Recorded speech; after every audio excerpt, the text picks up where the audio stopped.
But this whole thing, it's just a symptom of a larger problem. There's a growing anti-intellectual strain in this country. It may be the beginning of the end of our informed democracy. Of course, in a free society, you can and should think whatever you want. And if you want to think the world is flat, go right ahead. The earth isn't flat.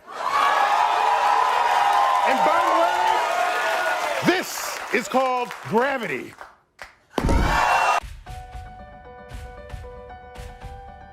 It is an interesting experiment telling somebody you know that you no longer believe in the universe and that our Earth is a giant spinning space ball. Try it for yourself. I guarantee they will tell you you're crazy, or at least look at you like you've lost your mind. The most interesting thing is when challenged, the ball believers will not actually be able to give you solid empirical evidence based on their first-hand experience that the Earth is actually a large spinning globe. Can any of us demonstrate firsthand in our day-to-day lives the Earth's curve or motion through the solar system? No, we cannot. And can any of us say we have seen the planets in their orbit and the universe expanding with our own eyes? No, again, we can't. Usually in response to this crazy person telling them that the Earth is flat, they will respond by 1. Bringing up images of the Earth as presented by NASA, or 2. They will say, come on, everyone knows space exists, and tell you that countless professors have dedicated their lives to studying this matter. At some point, perhaps, an emphasis on the existence of gravity will come up in the conversation. But you see, what is really happening when someone reacts so stubbornly to an alternative view of the Earth is not a result of the person's mental capacity. If the person had sat down with their heavily pregnant sister and said, "You are not a woman and you are not pregnant," then that is a statement which deserves such a reaction, as there is obvious empirical evidence of her pregnancy. No, what commences when challenging a person on the Earth is a battle against their programming. This programming is a deep-rooted and established matrix that is deliberately constructed when we are infants. Before we leave primary school, our first-hand experience of our flat and stationary world is slowly being erased and steadily inflating into the bloated and spherical idea that the Earth is a globe. The sad thing is, many of us grow up and never question this notion again. It is only in photographs and videos from NASA and other official trusted sources that the horizon appears curved. All amateur and raw unedited images of the Earth will provide a completely flat horizon. And this is what we see ourselves through our own two eyes when standing at a beach or looking out from a vantage point. At any altitude, the horizon always appears 360 degrees flat, because it is. And it always rises to meet the eye level of the viewer. You never have to look down or up to see the horizon. It meets you. No matter how huge they say the Earth is, if it were a curved ball, you would have to adjust your view upwards or downwards to meet the horizon. And I know we've seen the curve in photos and videos, but NASA and many other official sources continually distort the horizon in their footage with a fisheye lens to give the effect of a curved Earth. This is the same fisheye lens inherently built into the GoPro. And I know what you're going to say. You've seen the horizon bend and curve when journeying at altitude on an aeroplane. But unfortunately, this is more trickery. Aeroplane windows commonly bow outwards to give the illusion of curvature. A Telegraph article, catering to our gullible nature, explains that flight windows were changed because the square windows caused a higher percentage of crashes. Yeah, right. They use our size as human beings to dismiss our own infallible perception of a flat and stationary Earth, claiming we are not big enough to witness the curvature. But this balloon managed to ascend 121,000 feet and left its fisheye lens behind. Lo and behold, a flat horizon.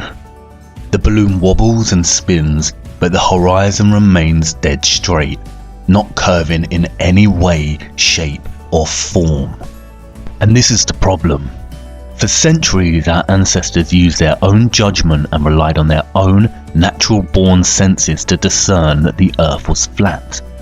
And although some had dabbled in theories of the Earth's potential curvature, it wasn't until the early modern period, with voyagers like Christopher Columbus, that the heliocentric globe model became dominant and humans forever sacrificed the knowledge of their own senses.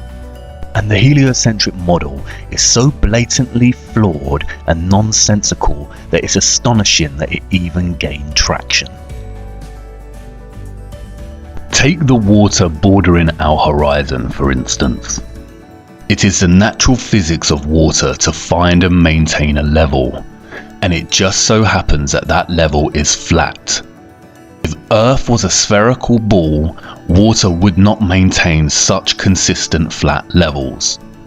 We are used to water doing this and this, but we have never in all our lives on Earth witnessed with our own eyes water do this. Water does not bend. It's not called sea level for nothing, you know. And if water did not always find a flat level, then why would we use tools such as this to achieve accuracy? Again, water does not bend. Rivers, for instance, always run down to sea level. If Earth was a rotating ball, then inevitably many rivers on Earth would, at some point in their journey, have to flow uphill.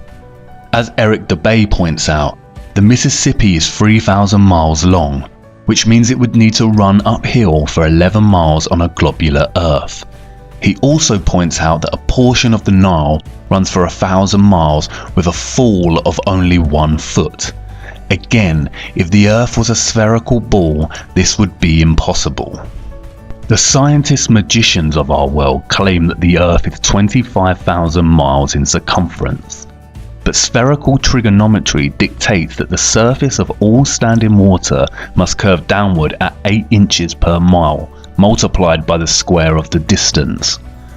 That means that a 20-mile stretch of water would dip 66.68 feet on either side of its central peak. Every time scientists have tried to find these dips and bends, however, water always proves to be completely level and flat. There's a growing anti-intellectual strain in this country. When building railway tracks, roads and bridges, architects and engineers never account for any curvature. Engineer W. Winkler was published in the Earth Review regarding the Earth's supposed curvature, stating, "As an engineer of many years' standing, I saw that this absurd allowance is only permitted in school books. No engineer would dream of allowing anything of the kind. I have projected many miles of railways and many more of canals, and the allowance has not even been thought of, much less allowed for. This allowance for curvature means this, that it is 8 inches for the first mile of a canal, and increasing at a ratio by the square of the distance in miles. Thus a small navigable canal for boats, say 30 miles long, will have, by the above rule, an allowance for curvature of 600 feet. Think of that, and then please credit engineers as not being quite such fools. Nothing of the sort is allowed. We no more think of allowing 600 feet for a line of 30 miles of railway or canal than of wasting our time trying to square the circle." There's a growing anti-intellectual strain in this country. If the Earth was actually a globe, spinning at a mind-numbing 1,000 miles per hour, how is it that we do not feel its motion? There is not a single person on Earth that can testify to feeling the Earth's alleged spin. We feel the motion when travelling in a car, train, boat, plane, and can experience motion sickness. The scientist magicians will tell you that we do not feel the Earth spin because it is spinning at a constant speed. They often use the analogy of a train ride. We only feel that we are moving when the train changes speed. This analogy, however, falls apart when you consider that in the heliocentric model, the Earth is not an enclosed system, but it is an open environment with its own drastically changing weather. If you were sitting on top of the train moving at a constant speed, and not inside it, you would certainly feel the motion. Furthermore, they also contradict themselves. In a 2016 article titled NASA Study Solves 2 Mysteries About Wobbling Earth, they state that the Earth does not always spin on an axis. Instead, it wobbles irregularly over time, and that the direction has changed drastically due to changes in water mass on Earth. It's weird that no one has felt this. Which one is it, NASA? The stealthy, unnoticeable spin, or irregular movement patterns and wobbles? The whole notion of a spinning globe becomes absurd when you consider this. If the Earth was actually rotating, then helicopters and balloons would only need to hover over the surface and wait for their destination to come to them. Similarly, if it were a curved spaceball, then aeroplane pilots would constantly need to readjust their altitude downwards so they did not continue straight and start heading out to space. They would have to descend 2,777 feet, or over half a mile every single minute. This of course is not the case, and pilots are never instructed or taught this mechanism of flight. And what does a real pilot have to say about it? Oh, okay. Am I allowed to say hi?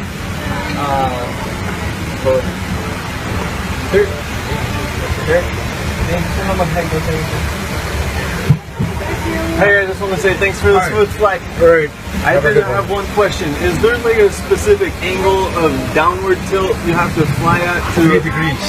3 degrees That's it. for the curvature of the Earth? Oh, for the Earth? Because, No, we just fly over the troposphere. Really? But Yeah. do you have to keep like kind of going down because? No, we actually have to nose up. It flies. Yeah. Really? Because I was reading some stuff on the flat Earth that made a lot of sense. Have you looked into it? Which one? Sorry. I was reading a lot of stuff on the flat Earth. Okay, yeah. True. It's true? Yeah. Okay, Yeah. alright, cool. All Hey, right. God bless, brother. Alright, have a good one. You too. Crack on. I just got one question to ask. Flat or a ball? Flat or a ball? What's that? Well, I never feel as breaking round. If we live on a ball, surely we'd have to fly around it. Yeah, it feels like flat or a ball. Flat. Not a ball. I think it's flat. Yeah, me too. Pretty flat to me. It certainly does, doesn't it? And you've got that flight instrument down there to keep it flat. Gravity exists. Gravity is an unproven theory. No, it's not. Let's rock and roll. Cheers, fellas. Thank you very much for the. Can I ask the pilots one question? First off, this is you. Do you mind? He's got a question for you. Hello, mate. How are you? Yeah, good. I'm a fellow, Casey Josh, I'm a fellow, just PPL, pilot, yeah. Yeah, nice. I've got a couple of serious questions to ask you. Okay, here we go. Yeah, there's a big time. Curvature. Curvature. Yeah. Yep. We don't allow for curvature, do we? For anything, not for you usually. Yeah. No, we're round, we're a disc, aren't we? Round and flat. Yeah. Sorry. Hey, look, honestly, quite seriously, Yeah. we are, aren't we? Yeah. Thank you, mate. Thank you for being... If the Earth is actually rotating, flight paths would become very messy. Flying west from New York to California is 2,441 miles, which takes just under 5 hours on a commercial flight. If the Earth is spinning eastwards at 1,000 miles per hour, then not only would this flight take a lot less time, but it would also make it near impossible to fly back the other way due to the constant rotation of the Earth. It would be like trying to run up a very long and very fast downward escalator. And what about the weather?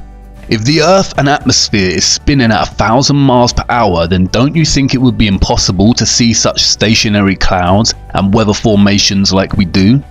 Not to mention that clouds often crisscross in their pathways. This would be impossible if the Earth's spin was a reality.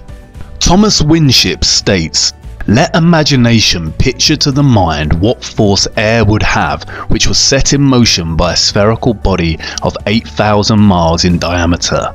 which in 1 hour was spinning around 1,000 miles per hour, rushing through space at 65,000 miles per hour and gyrating across the heavens. Then let conjecture endeavour to discover whether the inhabitants on such a globe could keep their hair on.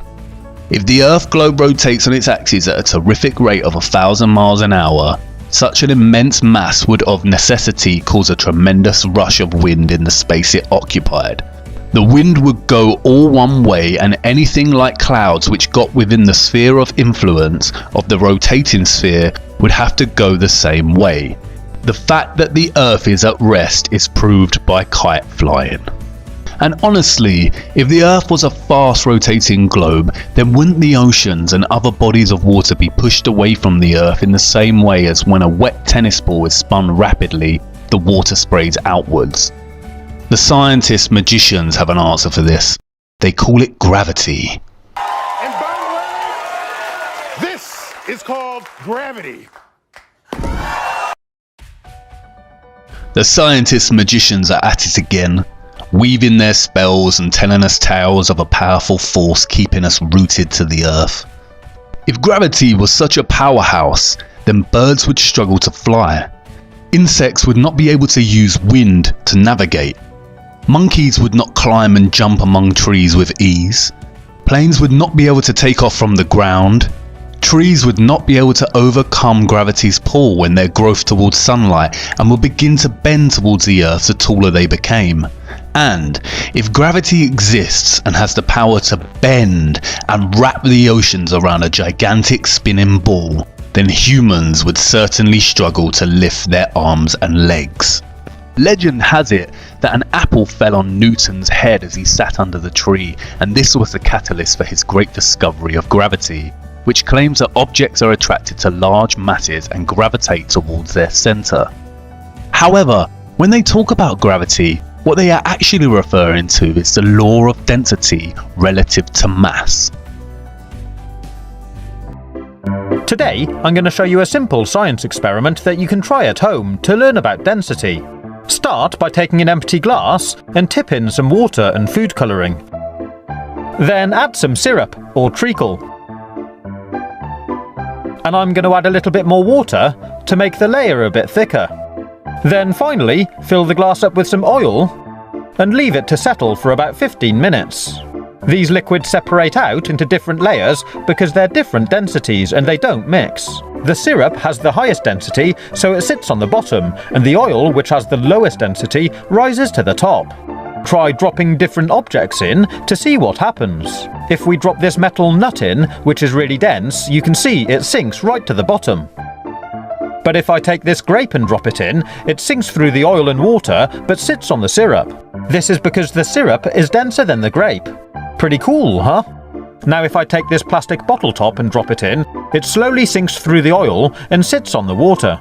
And finally, if I take this piece of sponge and drop it in, it sits on top. It is a scientific fact, verified by undisputable evidence, that when objects are placed in mediums with less density, they sink, and when placed in mediums with higher density, they rise or float.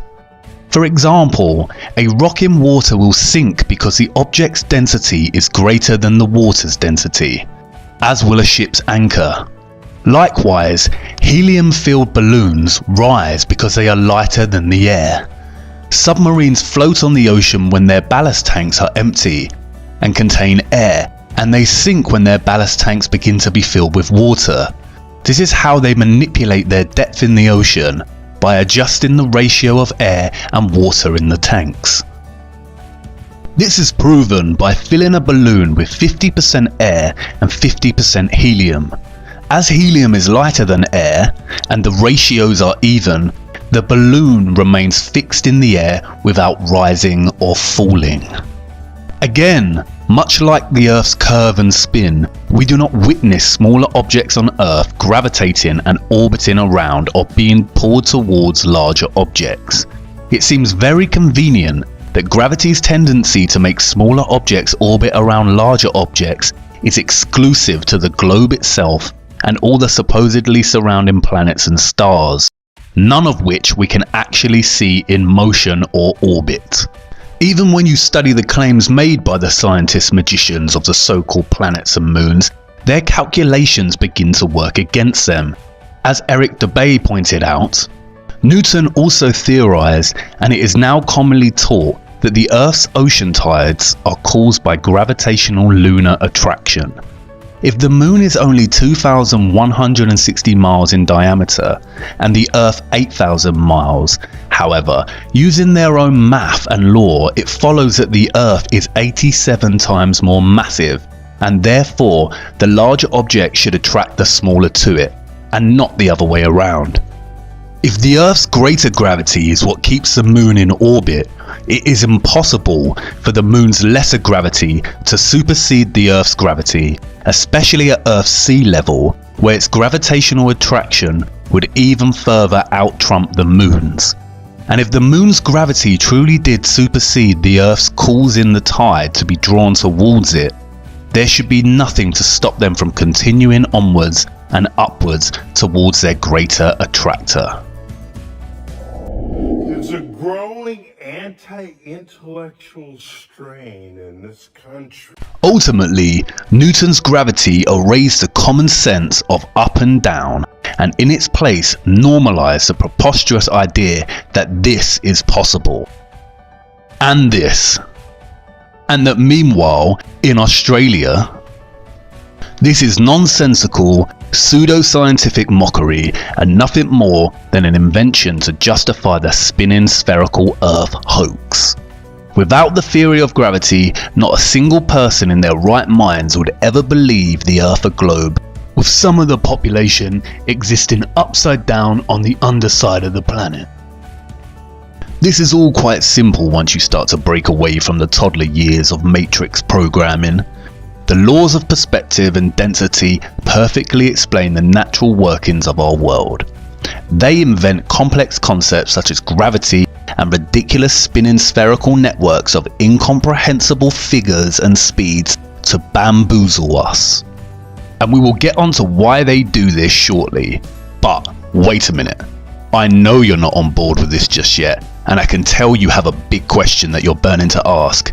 If the Earth is not a spinning globe, then what about the sun and the moon? We can see the sun rising and setting every day. I'm glad you asked. Follow me to part 4 so we can take a much closer look at our wonderful sun.